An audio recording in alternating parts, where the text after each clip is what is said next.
Hello, today we're going to talk about quadratic functions. Alright, a quadratic function is written in the form f of x equals ax squared plus bx plus c, where a cannot be equal to 0 and the greatest common factor between a, b, and c has to be 1. So if they have a 2 in common, you have to factor that out. So basically it's saying just take the greatest common factor out. Alright? The shape of it is a parabola, either a frowning face or a smiley face. And, all right, we're gonna do 3 examples to start this. So, every quadratic function has an a, b, and a c. So your a here is 2, your b is -6, and your c is 2/3. So when you need the quadratic formula or you need something else, that's what each piece is. So here, we're going to find the zeros using a graph on this one and this one. So the zeros are just where the parabola crosses the x-intercept. So in this case, it would be at -1 and 3. All right, so there's 2 solutions. The zeros are also called the roots or the x-intercepts. It just depends on the type of day the person that wrote it is having. All right, over here, finding the zeros. So this one, the vertex is actually on the x-axis. So you're only gonna have one solution. And we'll just call that -2. All right, this right here, the parabola is not crossing the x-axis at all. So here you have 0 solutions, or zero zeros. Here you have 1 0, 0 zeros, 2 zeros. All right, now for this one, we have 4 different problems here, and all of them we're gonna write it in standard form. Standard form is ax squared plus bx plus c. That's a quadratic function. So here,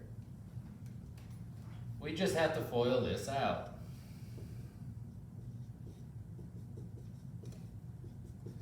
So do your whole FOIL method. First outside, inside, last. There's other methods to do it. There's the one I call the box of doom, which looks like this. You can do x and -3 there, x and -3 there, and you just do like the old pattern thing you might have used to do. So x times x gives you x squared, x times -3 is -3x, x times -3 is -3x, -3 times -3 is +9. You combine the 2 diagonal there, so then you get x squared minus 6x plus 9. That's how you do the box. 2 different methods on how to solve the same problem. Here, can't have a decimal, just move everything over once. So have 3x squared plus 50x minus 70. So a is 3, b is 50, and c is -70. And tell you the truth, I had no idea that rule existed until I did this. I don't know, I've never seen it before. We've always had a fraction, we just always got rid of the fraction. So, basically, I never knew you had to switch it. So, if that's wrong, blame Odyssey word. So, here you can't have a greatest common factor, as I said in the beginning. So these all have a greatest common factor of 2. So divide everything by 2. So x squared minus 2x plus 3.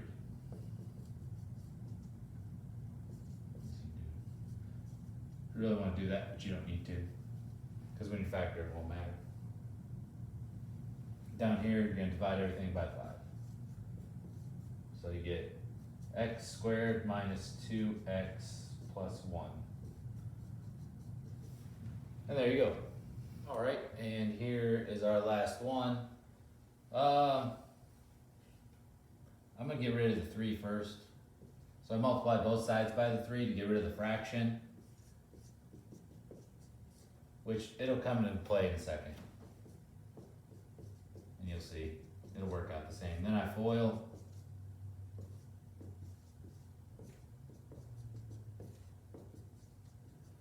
So then x squared plus x minus 20, square that, distribute 2x squared plus 2x minus 40 equals 3, subtract 3, subtract 3. So this, written in standard form, is this. Alright, this has been a weird lesson because I haven't seen some of this stuff before, and that's weird for me, having taught this so long. Some weird rules, like the greatest common factor one. For some reason in the lesson it just showed that greatest common factor disappearing. I don't know, I would have left it on the outside, or I don't know. So that's what it said in here. So good luck.